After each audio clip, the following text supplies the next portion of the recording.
Big pass நேர்களுக்கு வணக்கம். ஆள் என்னமோ பார்க்க கோக்கு மொக்கா ஒரு மாதிரி இருந்தாலும் கொஞ்சம் நல்லவர் தான்ப்பா அப்படின்னு இப்பதான் நம்ம டாக்டர் திவாகர் கொஞ்சம் கொஞ்சமா பேர் எடுத்துட்டு வர்றார். ஆனா அந்த பேரை அவரே கெடுத்துக்குவார் போல இருக்கு. ஏன்னா இன்னைக்கு லைவ்ல பேசும்போது பார்வதியை வந்து ஒரு வார்த்தை சொல்லிட்டார். லைக் பார்வதிக்கு இன்னும் கல்யாணம் ஆகலை அப்படின் போது நான் பேசாம பார்வையை கல்யாணம் பண்ணிக்கலான்னு இருக்கேன் அப்படின்னு சொல்லிட்டாரு. ஸோ செம்ம காண்டான நம்ம பார்வை கேட்டாங்க, உனக்கு கொஞ்சம் கூட வெக்கமா கூச்சமே இல்லாமல் இப்படி பேசுற, உனக்கு சொல்றதுக்கு நாக்கு கூச மாட்டேங்குதா? 2 வாரமா தங்கச்சின்னு பேசின ஒரு பொண்ணை போய் கல்யாணம் பண்ணிக்கிறேன்னு கேட்குறியே, உனக்கு வெக்கமாவே இல்லையா? எப்படின்னா நீ இப்படியெல்லாம் இருக்கிற, ஏன்னா இப்படி பச்சோந்தி மாதிரி நடிச்சுக்கிட்டு இருக்க, மாறிக்கிட்டு இருக்கிற, இங்கே ஒன்று பேசுகிற அங்கே ஒன்று பேசுகிற, உன் கூட இருக்க கூட்டாளிகளே விட்டு கொடுத்து பேசுகிற, நீ உண்மையாகவே இருக்க மாட்டியா அப்படின்ற மாதிரி பாரு நம்மளோட இவரை திவாகரை வந்து கேட்டிருக்காங்க. திவாகர் வந்துட்டு அப்பப்போ லூஸ் டாக் விடுறார். அவரை வெளியே நமக்கு எவ்வளவோ பிடிக்காம இருந்திருக்கும், ஆனால் இந்த பிக் பாஸ் வீட்டுக்குள்ளே வந்ததுக்கப்புறம் அவரோட ஃபன்னி சைட் இருக்கு இல்லையா, அது நிஜமாவே நல்லா இருக்கு. அந்த மனுஷன் ஆக்டிங் அவர் வந்து நினைச்சுக்கிறார், நான் ஒரு அரக்கன், நான் நல்லா நடிப்பேன் அப்படின்னு சொல்றார். ஆனால் அவர் நல்லா நடிக்க மாட்டார். ஆனால் நடிக்கணுன்றதுக்காக ஒன்று ட்ரை பண்றார் இல்லையா, சீரியஸ்லி அது நல்லா இருந்தது. நேத்தெல்லாம் பார்த்தோம் அப்படின்னா இந்த கேப்டன்சி டாஸ்க் நடக்கிறதுக்காக உள்ளதான் வந்து செட்லாம் பண்ணிட்டு இருந்தாங்க, அரேஞ்ச் பண்ணிட்டு இருந்தாங்க. ஸோ இவங்கெல்லாம் வெளியே கார்டன் ஏரியாவில் இருந்தாங்க.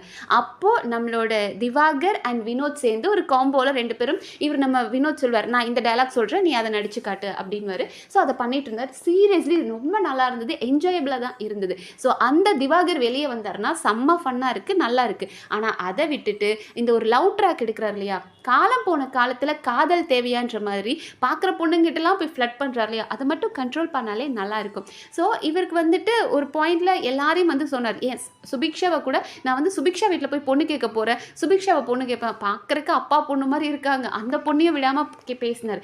அந்த ஒரு கான்செப்ட் மட்டும் நல்லா இல்லை. அந்த மாதிரி ஒரு ஃபன்னாக இதை சொல்லிட்டார். இது ஃபன் கிடையாது ஆக்சுவலி, பட் இதை டெஃபினட்டாக வந்து அவருக்கு இது புரியணும், இதுக்கு மேலே இந்த மாதிரி ஃப்ளட்டிங் கான்செப்ட்லாம் நம்ம நிறுத்திக்கணும் அப்படின்ட்டு.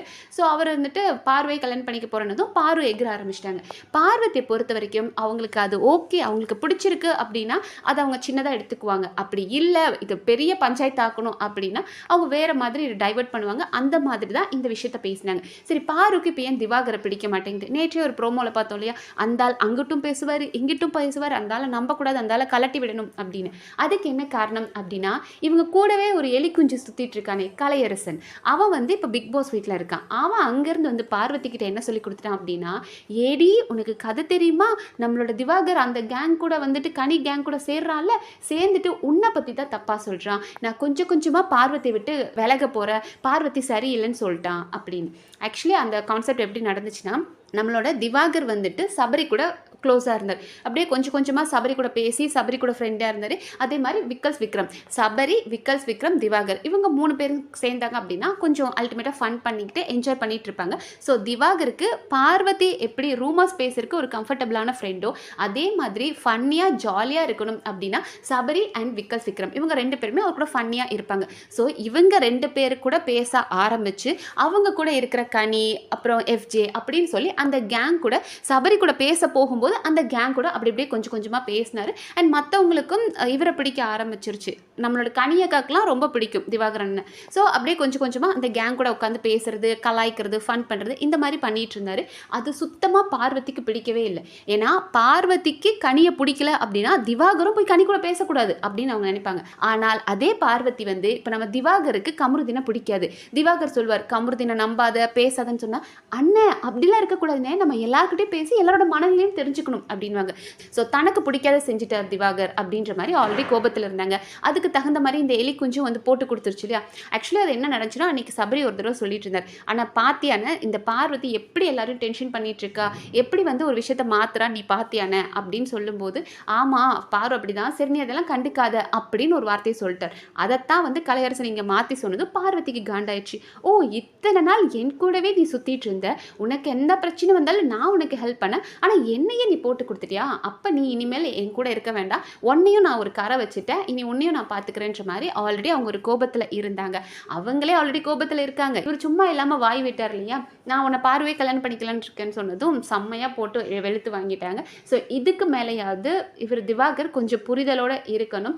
நீங்கள் வந்து உங்களுக்குள்ள ஒரு ஃபன்னி சைட் இருக்குது, அது மக்களுக்கு பிடிச்சிருக்கு, அதுவே போதும். ஆனால் தேவையில்லாத லூஸ் டாக்ஸ் விட்டு அவரோட பிரச்சனையை வம்ப அவரே விலைக்கு வாங்கிக்கிறார். சொல்லிட்டார் அப்படின்ற மாதிரி இருக்கு. அண்ட் நேற்று பார்த்தோம் அப்படின்னா இந்த ரேம்ப் வாக் நடந்தது இல்லையா, அதில் வந்து பார்வதி ரொம்ப அசிங்கப்படுத்தியிருப்பாங்க திவாகரை.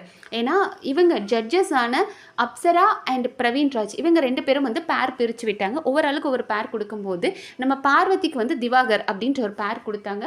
ஸோ பார்வதி டேய் தெரியும்டா, நீ எனக்கு தெரியும்டா, நீ இப்படி தான் எனக்கு ஒரு பேர் கொடுப்ப, ப்ரெசென்டபிளாக இல்லாத ஒருத்தர் எனக்கு பேராக கொடுத்து நீ வந்து என்னை கேமில் தோக்கடிக்கணும்னு தான் பண்ணுற, எனக்கு தெரியும்டா, நீ யார் என்னன்னு தெரியும்டா அப்படின்ற மாதிரி போராடினாங்க. அப்பவும் வந்துட்டு நம்மளோட அப்சராலாம் சொல்லி பார்க்குறாங்க, இங்கே பாருங்க பார்வதி, நாங்கள் அப்படிலாம் பண்ணலை, ஹைட் வெயிட் இந்த மாதிரி கேட்டகிரியில் வச்சு இப்போ நீயும் அவரும் ஒரே ஹைட்டில் இருப்பீங்க, ஸோ பார்க்குறக்கு உங்கள் பேர் நல்லா இருக்கும் அப்படின்றதுக்காக தான் பண்ணினேன், நீ அதை புரிஞ்சுக்கோ அப்படின் போது அதெல்லாம் முடியாது, நான் அவங்க கூட பண்ண மாட்டேன் அப்படின்ற மாதிரி சொன்னாங்க. அப்போ இவங்க சொல்கிறாங்க, நம்மளோட பிரவீன் ராஜ் அண்ட் அப்சரா சொல்கிறாங்க, இப்போது அரோராக்கு வந்துட்டு கலையரசனை கொடுத்துருக்கோம், அரோராக்கு கலையரசன் கூட பண்ணுறது பிரச்சனை இல்லை அப்படின்னா திவாகர் கூட பண்ணுறதுக்கு பார்வதிக்கு என்ன பிரச்சனை அப்படின்னு.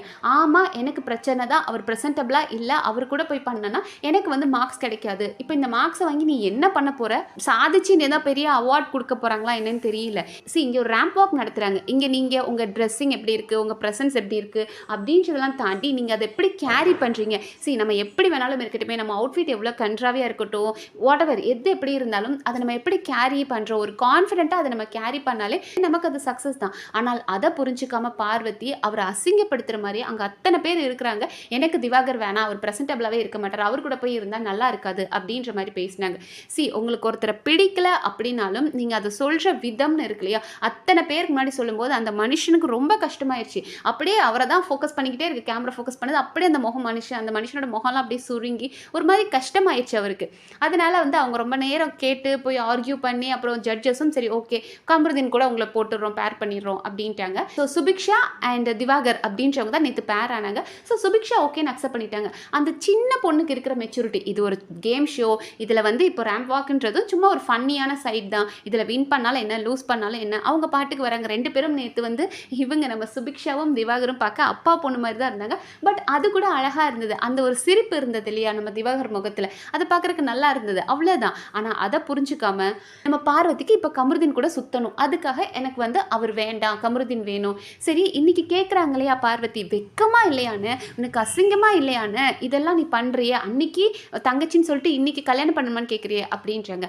அதே பார்வதி தான் போன வாரத்தில் இவங்க கிட்ட திவாகர் கிட்ட சொல்லிட்டு இருந்தாங்க, அண்ணா இந்த கமருதீன் பையன் கூட சேர்ந்து சுற்றக்கூடாதுன்னு, அவன் கூட கொஞ்சம் பேசினா கூட அவன் ஏதோ லிமிட்டை தாண்டி பேசுகிற மாதிரி எனக்கு தோணுது, அவனை எப்படியாவது கட் பண்ணி விடணும்னே அப்படின்னாங்க. அப்போ திவாகரும், ஏன்னா திவாகருக்கு கமருதீனை பிடிக்காதனால, ஆமா பாரு நான் தான் சொன்னேன்ல அவன் சரி கிடையாது, அவன் உன்னெல்லாம் எவ்வளோ பேசியிருக்கான், அவன் கூட சேராத பாரு அப்படின்னாங்க. ஆனால் இன்னைக்கு அதே கமருதீன் கிட்ட நான் தான் உன் ஒய்ஃபு, நான் நைட் ஷிஃப்டா டே ஷிஃப்டா அப்படின்ற மாதிரி வெக்கமே இல்லாமல், நாக்கு கூசாமல் உடம்பு கூசாமல் நீ பேசுறியா, உனக்கு வெக்கமா இல்லையா அப்படின்ற மாதிரி தான் இருக்குது. ஸோ பார்வதி கிட்ட இருந்து பெட்டர் நம்ம திவாகர் கொஞ்சம் விலகி இருந்து சபரி கூடயோ இல்லை விக்கல்ஸ் கூடயோ சேர்றது கூட அவரோட ஃபன்னி சைட் வெளியே வருது, அதுவே நல்லா இருக்கும்.